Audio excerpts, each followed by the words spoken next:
मोहनपुर के छगन सेठ नगर के बड़े व्यापारी थे और नगर में उनका अच्छा नाम भी था। उनके परिवार में पत्नी वसुधा और पुत्र चंद्रशेखर था।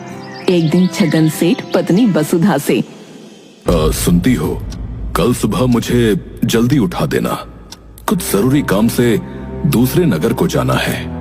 दूसरे नगर जाना है? अचानक से क्या हो गया? सब कुछ ठीक तो है? सब ठीक है, बस कुछ जरूरी काम है जिसे निपटाना होगा। वसुधा सुबह जल्दी उठकर छगन सेठ के जाने की पूरी तैयारी कर देती है और साथ ही उनके खाने पीने का इंतजाम भी कर देती है।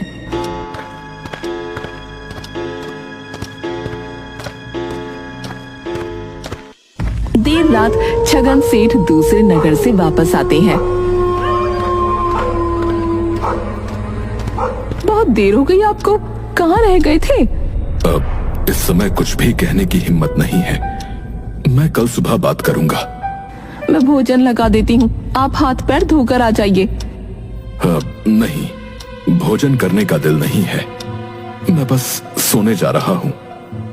और वो सोने चले जाते हैं।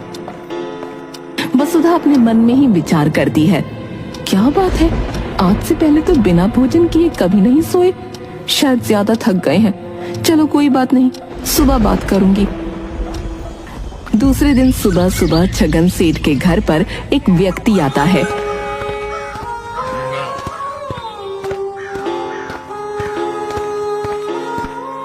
सेठ जी, मुझे अपनी पुत्री के विवाह के लिए जो है कुछ सामान चाहिए था।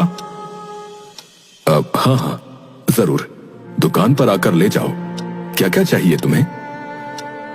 नहीं सेठ जी, दुकान पर तो मैं आ जाऊंगा, परंतु मैं आपसे कुछ कहने आया हूँ जो मैं दुकान पर नहीं कह सकता।